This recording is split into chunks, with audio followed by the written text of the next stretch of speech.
I want to say congratulations on your new post, but at the same time, I know that you're facing unprecedented times. How's the business going right now with the impact from the Iran war? Good morning, Sherry. It's very difficult times for everyone, not just for us. The situation literally changes every day. So the temporary ceasefire said to be yesterday is basically a good news for us, but it's temporary and for 2 weeks. So what we are doing is to verify the conditions that whether the ships can go through the straits. So hopefully the vessels in the Gulf can move now, but then after 2 weeks, then we have to see what are the situations there. So we are still in a very much in between. What are you hearing right now? Because I think a lot of the challenge has been understanding this ceasefire, especially given that Iran says that they still need to get permission from them in order to pass the Strait of Hormuz. It's just within 24 hours. So we are really in the process to verify the situations. So it's a bit too early to tell, but I expect in coming days, then we see what it means to us, and then I expect the shipping lines can take actions. What do you need to see in that ceasefire in order to feel comfortable to let your vessels pass by? It's the high-level agreement we can see from all the reports. So how it is implemented in the water, that's something that we really need to understand. So, We already heard, though, that you had a few vessels passing through the strait already, especially this week. Is that correct? The couple of vessels have had a chance to go through, but that's an individual situation, and we can't really make any comments because we are setting the priority on the security of the each individual vessels. So in order to avoid any impacts to them, so that's how we describe the situation at the moment. Because you also had a cargo container ship also hit last month, right? Yeah, that's right. So are you getting the approval from the Iranian side of things? The vessel, the container ship in question, is still in the Gulf, and we are waiting to resolve the situation. With the Iranian authorities? Well, we are obviously the main counterpart for us is the Japanese government. So then we are working with them very closely to find out the situation. Do you have to pay a fee in order to transit right now? We are not really involved in the government the relationships. Is that a concern, though, that we're hearing that perhaps Iran wants to make this systematic toll in order to be able to transit the Strait of Hormuz?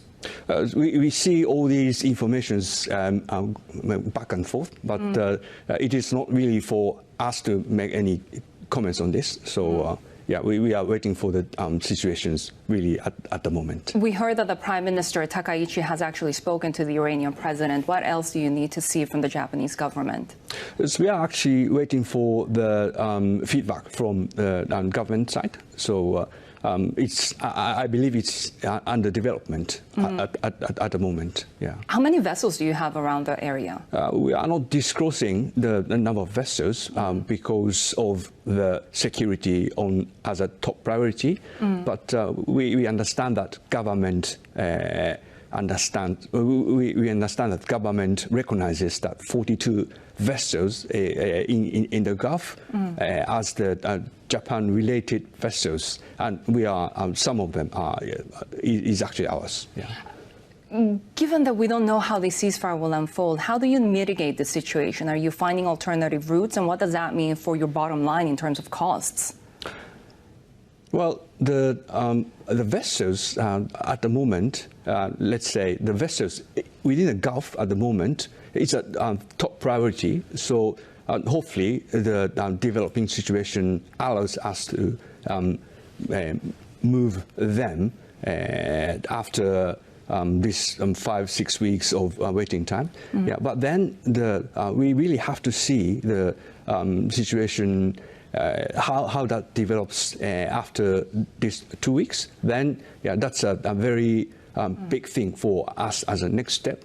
Otherwise, the situation wouldn't be that unsustainable. So, we need a sustainable stability for continuing the sending the vessels. So that's the really key thing. Because the issue is not that strait is open or closed, it's right. It's the feeling of comfort and safety for your vessels and crew.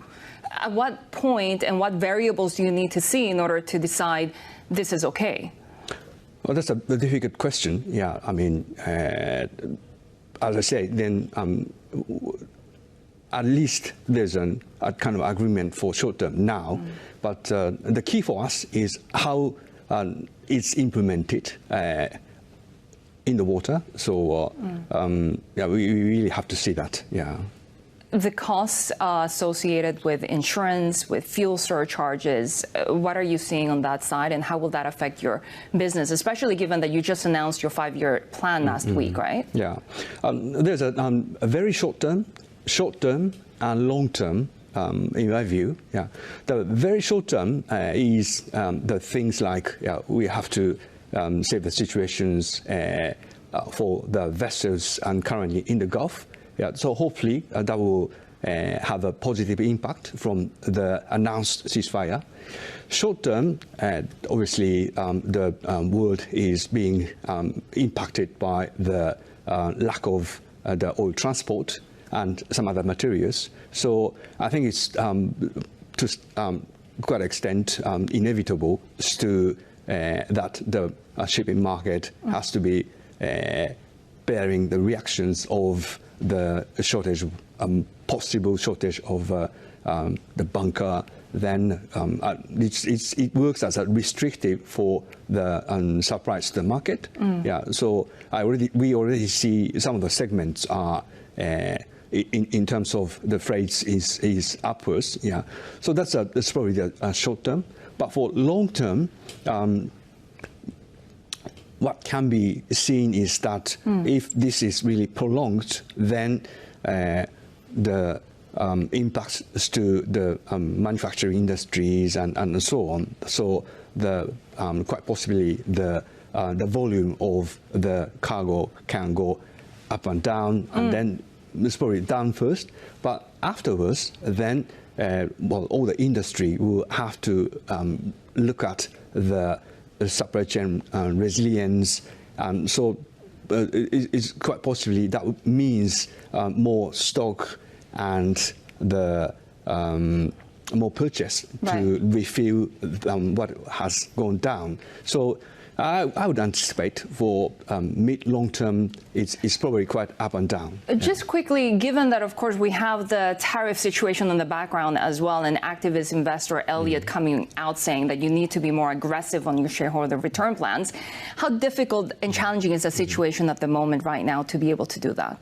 I see that shipping market by nature is up and down, but because of this geopolitical impact, for in coming years, it can be more up and down or more volatile. But what it means to us is that for last 3 years, we have been focusing much more on stabilizations of our portfolio, meaning building the larger portion of more stable earning businesses. Okay. And that's I see that is more in a positive in the sense that under the current circumstances, that can function as differentiations of ourselves. So based on that, then we expect that we can take more positive on the shipping markets. Right.